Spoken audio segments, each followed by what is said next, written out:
All right, let's do this one as the very first lab. It's about the variable assignments. It's about anything about a variable.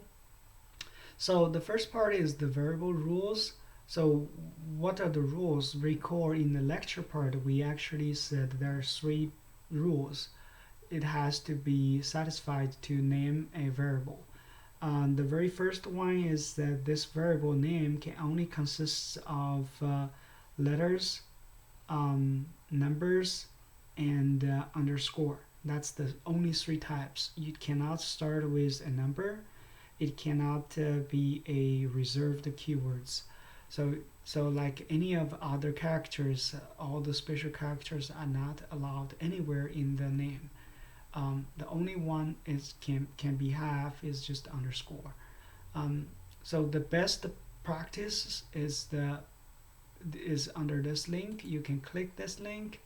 It's gonna bring you to this Python organization. What's the functions and name variables? How do you name them? It's actually has a lot of them, a lot of the name conventions. Um, so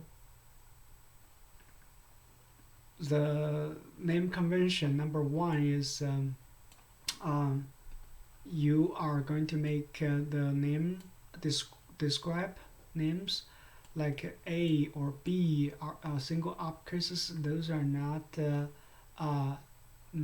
recommended. It's actually highly distinguished or distinguished.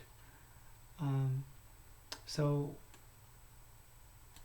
so a lot of campuses it's use those as examples.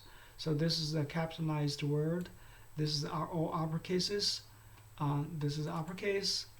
Um, so there are some conventions like you start with a single it's underscore. This is a weak internal use indicator. So we're going to use that normally internally. Um, and then the single trailing underscore used by convention to avoid conflict of the Python keywords. For example, to tinker, then you have this to top level.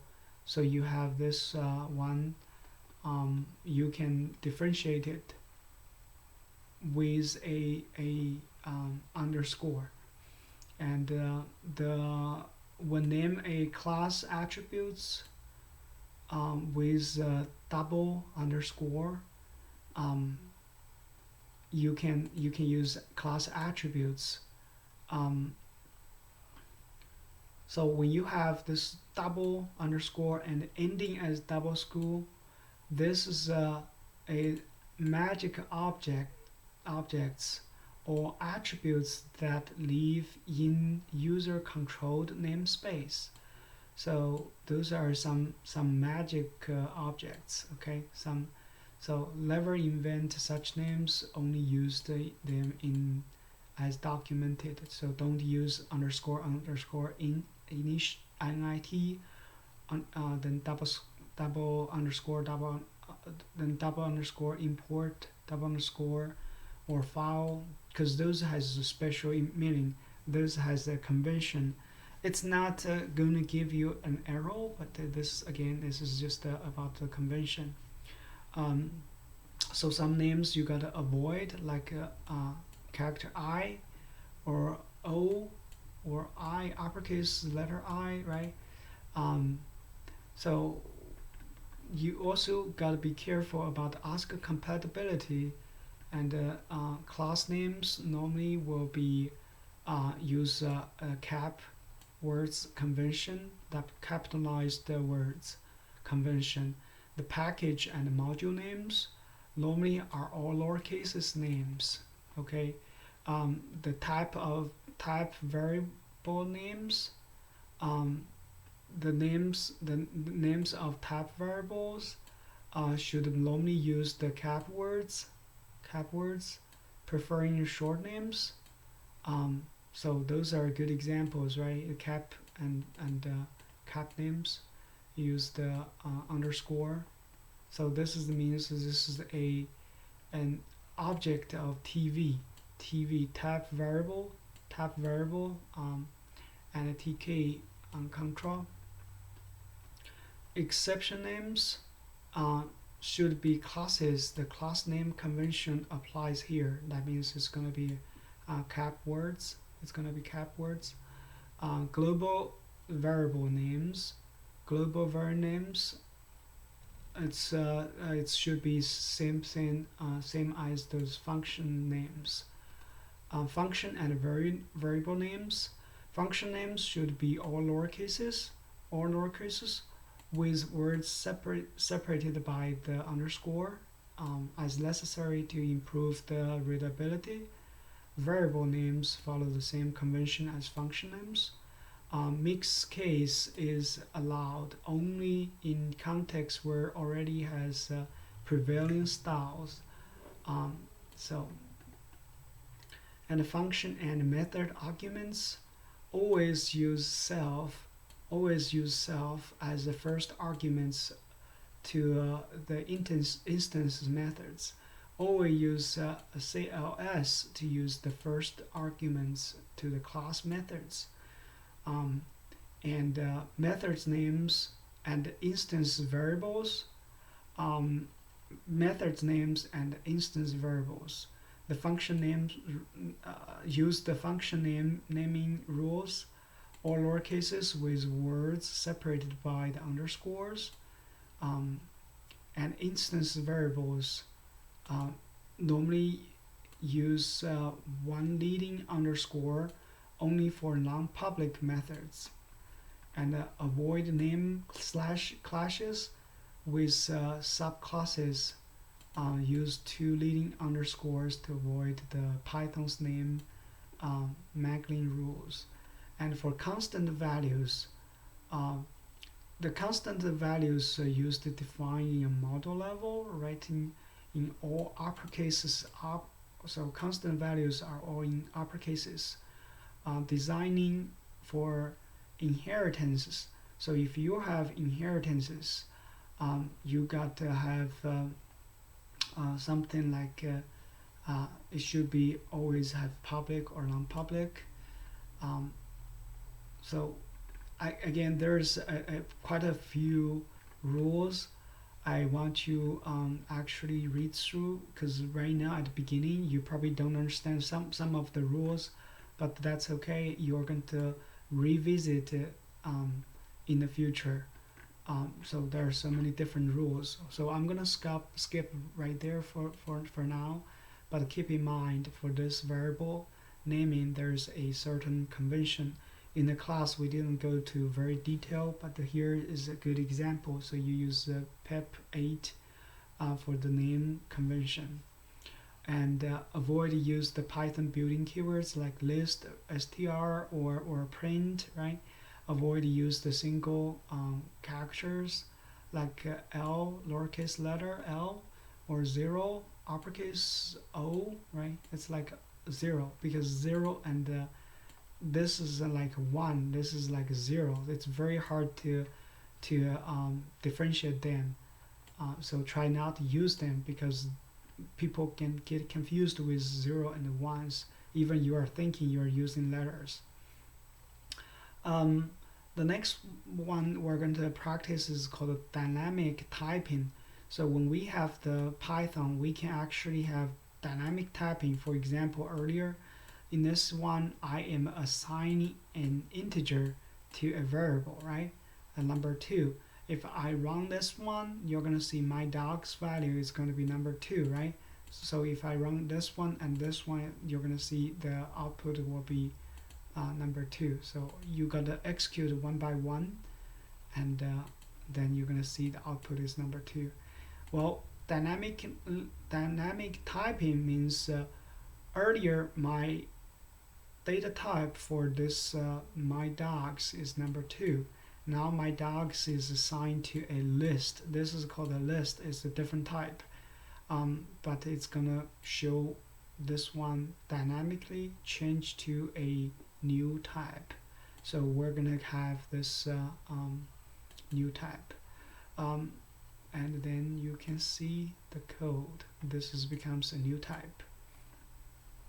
Here are the pros and cons of the dynamic typing. The pros of the dynamic typing is very easy to work with, is faster development, it's ideal to use in the interactive mode. It's the cons of dynamic typing. It's number one, it may result in unexpected bugs. You need to be aware of the type. You otherwise you will make mistakes, right? So then how do you assign variables? This is another example. So right now I'm simply just use this assignment symbol. Ideally this should be read as A is assigned with 5, so 5 is assigned to A. So then A's value is going to be 5. So you notice that when I execute this one, this is a blue box. That's indicating that we're about to execute this 9, and you see once I execute this in becomes 5, and then this is about when I click this one is meaning that we're about to executing this one. We printed out the value of A, which is 5, and here we can assign another integer object 5 to the variable A. So and then I can assign another value, so A's value will be changing. So I assign another value which is 10 now. So you see A, it's called a variable because the value of A can change from 5 to 10 or to any other values. That's why it's called a variable. You can now use A in place of number 10. So like this, what's gonna be the output of A plus A for this case? So after you executing 5, 6, 7, 8, what is gonna be this? A's value now it's 10, and 10 plus A's value it's 10.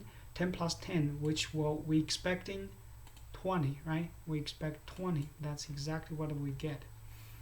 Reassigning variables. So right now in this case I have A's value is still 10, right? Because I didn't change it. Now I'm 10 plus 10, that will be 20. So this is my expression. I am assigning this expression to A. So this expression will have a new value which is 20. 20 will be assigned to A. Then A's value after this step it's going to be 20. So after execute, after 10, then A's value is supposed to be 20.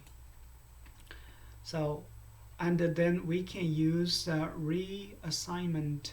We can do the assignments, use those notations, right? Use those notations like A plus equals 10. Right now A's value is what? It's 20.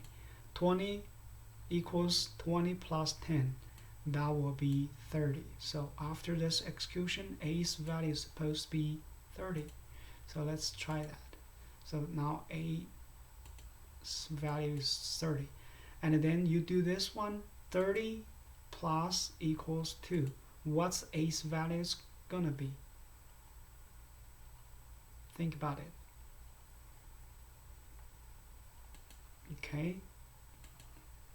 A's value is 60, right? Is what you have, because A is 30. 30 equals 30 times 2.